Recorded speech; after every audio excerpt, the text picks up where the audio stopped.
You're listening to Beyond the Plate with Andrew Kaplan. This sounds so weird. You're listening to Beyond the Plate with Cappy.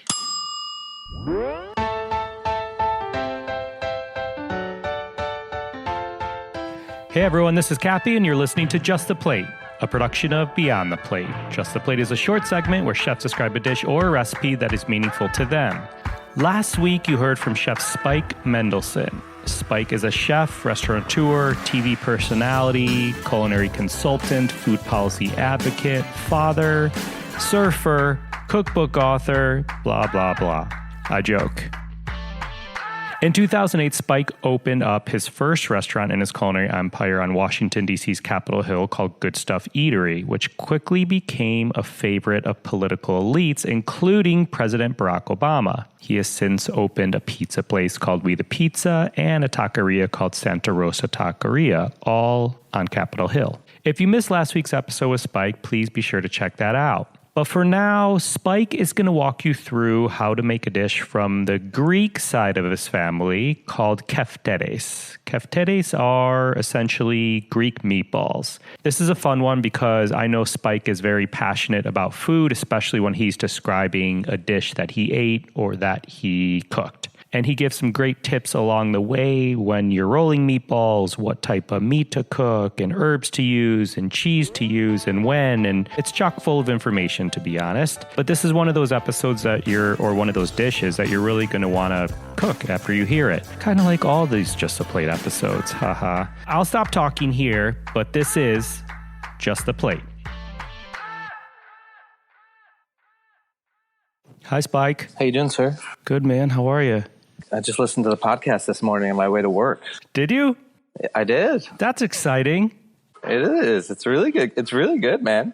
You're doing a good job with those. Thanks, dude. I'm glad you liked it. Yeah, we've had a couple good comments coming in on it. Some good stuff. Honestly, like when I was sitting down editing it, I'm like, shit, man. I'm like, well, obviously we could have sat for twice as long. We always have good convo about the business, but I think there's some good stuff in there, you know? Yeah, absolutely, man.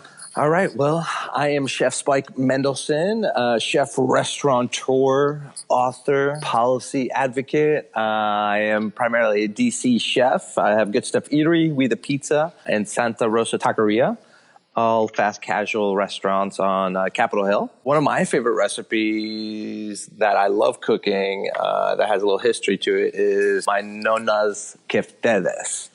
Keftedes is just a Greek meatball that's cooked that's kind of stewed in tomato sauce very slowly. And I remember as a young child kind of sitting on top of a stepping stool with my sleeves rolled up.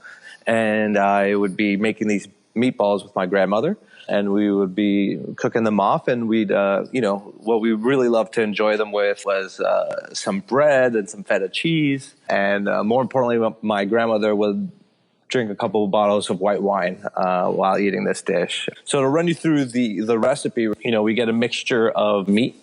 It could be beef and veal or pork and veal, or all three if you'd like. You just work with your local butcher and get a nice blend of meat. Obviously, like having a nice little fat content in that meat always is helpful. But I'd just get maybe a pound or two. And we won't really talk too much about amounts. One of the things about this recipe is we really never measured anything out. We would just kind of eye out proportionally what we thought would work, and then we would adjust. So what you'll need is you'll need your ground beef or meat, whatever it is, the mixture. And then we'll usually take one bunch of parsley, so a nice fresh bunch of flat leaf parsley that we would just rough chop off the stem. And then after rough chopped off the stem, we would mince it very fine. Very important that this step is that it's very fine. You don't want really any leaves of parsley in the mixture. You want just like specks of green that represent the parsley. So it's really evenly distributed. So make sure you get that chopped and just hang it out. Then we'd probably go with 2 eggs. 2 eggs and 2 yolks is what we would do. So we'd crack those, and you can either save the 2 whites for a meringue later on or something like that, baked Alaska. So then we'd have that. Then we would have probably a cup of toasted breadcrumbs. Then we would do this pommade process where you take a nice white bread and you cut the crusts off of it, and then you would large dice the bread and you would soak it in milk. That's what pommade is. Where's that term derived from? Is that a Greek? It's a French. It's a French word. I mix my cuisine and terminology a lot. I'm sure there's a Greek term for it. I've never heard of that. That's interesting. Pommade can also be like the whipped butter, like your butter that's just sitting out for like rillettes. But yeah, so it's pretty much milk bread, right? You've heard about that, right? Yeah. And you don't want to soak it too early, so you kind of want to reserve this towards the end after you've mixed everything. And I'll get to that afterwards. But so just make sure you have your milk and like a half a loaf of diced bread, crustless. So at that point, we'd also want some lemons. And then what I like to do in my Keftedes as well is I like to saute some diced onions. So I'll just dice like a whole onion, really nice and fine, and then I'll make sure just to like caramelize that over a little bit of oil, and then season that with a little bit of salt and some pepper. And then you can throw some spices in there, just like a little pinch of cayenne. This is where the process where I throw in like a nice handful of oregano in there, and I just get that sauteed. I don't want it burnt, right? So it's like low and slow. And then you set that aside to cool for a little bit. And then once it's cool, you take that mixture and you start folding it into your meat, right? And after you fold that in, then you want to go ahead and fold the parsley, that really, really fine parsley that you had chopped up. Make sure you squeeze this all through, right? And you can use gloves if you want. The process of this is that you just want to aggravate and create myoglobin within meat. And that just happens by like moving meat around pretty much. It just makes it sticky. And that's going to be what kind of forms your ball, right? So after you've got your onion mixture in there, now you folded your parsley in there, and now we're going to go put those breadcrumbs in there, and we'll continue to fold. And then this is the process where you just want to make sure you now soak your white bread for about 30 seconds. Make sure you dip it all through. And after it's soaked, you want to take the bread out and squeeze it. Don't squeeze it too hard because you still want to have it in chunks. But the process is you just want to, rid of the excess milk that's in the bread. Then you want to put that into your meat mixture, and then slowly start to fold and incorporate the milk bread in there. Then what I like to do is I like to take a nice whole lemon, and I like to make sure I get the whole zest off of it, making sure I don't really get any of the pith that would be bitter. So you just want to get the outside, just nice fresh zest all through there. And then you want to add about 1.5 cups of Parmesan, grated Parmesan, right? You want to load this thing up with Parmesan. Then mix that all up. And at that point, you should see like this really nice, at that point, you definitely want to have like maybe a little teaspoon of oil, right? You want to apply a little oil in there just to shine it all up and make it less sticky. And then you want to test one. Right? You never want to roll your meatballs without testing one. So I usually just do like a nice little patty, and I sear it and taste it. And if it's a little under seasoned, I add more salt and some more pepper. You don't really want to have under seasoned meatballs because it's not like you're throwing salt on top of these after they come out.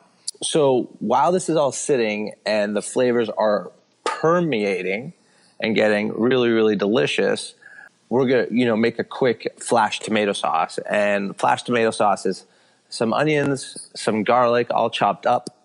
I like to keep mine rustic style. You don't want to lose a fingernail or anything. So just chop, chop, chop, chop, saute. Then I use San Marzano crushed tomatoes. Let's take those out. We sauteed onions, we sauteed garlic, it's all salt and pepper. Then we're going to add some tomato paste. And then, we're going to cook out the raw tomato paste. Season it a little bit more. It's going to start to stick towards the bottom of the pan. You want to have like medium heat at this point. And then you want to take some of my grandmother's white wine and deglaze the pan with that, right? Let that just cook down. Then add the San Marzano crushed tomatoes. Then add a whole thing of garlic. Add some whole sticks of basil in there. Get some flavor in this bad boy. Add some oregano. Add some fresh crushed tomatoes if you want. Just make a nice, light, bright tomato sauce. Nothing too crazy. Nice and simple. So then back to the meatballs. Now, like the flavors permeated, everything's kind of like inside this. You want to have a nice cold bowl of ice and use gloves. And what you want to do is you want to dip your hands in ice, water, then roll a meatball. Dip your hands in ice, water, then roll another meatball. And just do that process until you've rolled all your meatballs. And then this is, the big question. You can either sear and stew or go right to stew. I find that when you sear your meatballs and then stew, you end up with a little bit of a tougher meatball, and that could be the texture you're looking for. But most, I would say, they just want a nice stewed meatball that is spoon tender.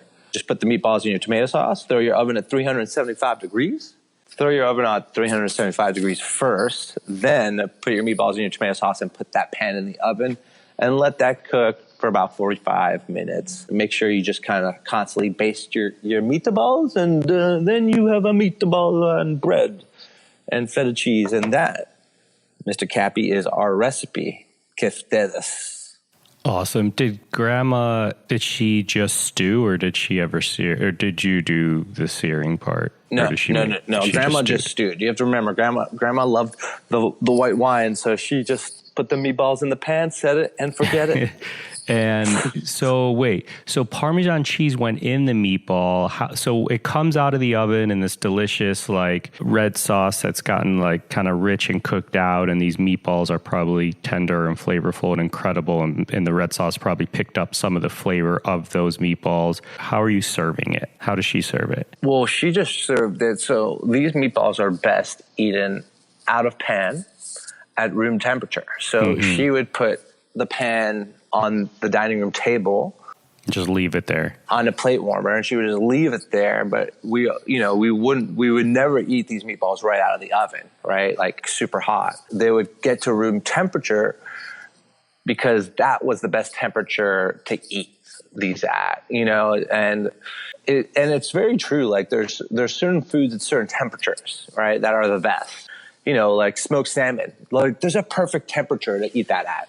Is it too cold? No. Is it warm? No. It's like there's a perfect temperature to eat that at. But and every kind of dish has that temperature. I don't think people think about that enough. So these are room temperature for best flavor, because then like you actually you'll get the lemon zest out of there. You'll get flavors out of there where you wouldn't if it was too hot. Right. And is feta being crumbled over it after? No. You don't. Feta really usually in Greek tradition. I mean, you'll see it on a nice block of Greek salad, but it's usually like a side dish, right? Where it's just like a nice big side dish, and it's kind of our extra salt, if you will, through cheese. So it's like you kind of just like pick a little bit of feta, you go with a little bit of meatball, you dip a little bit of bread, and that you like that. Feta is like, it just gets too warm, right? Feta isn't delicious. I mean, feta could be delicious warm. I think it's best cold. I love it. How's that sound? It sounds amazing, yeah. Are you making them tonight? I probably am going to make them soon. Well, Cappy, it's been real, man. Can't wait to see you soon. Thanks again. I appreciate it. Find more on Spike Mendelsohn at chefspike.com. This episode was produced by myself, along with Ian Cohen and Joel Yeaton.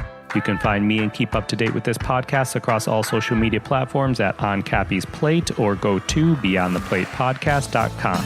Please rate, review, and or subscribe to this podcast on your listening site of choice. Thank you for listening to Just the Plate, a production of Beyond the Plate. I'm Cappy.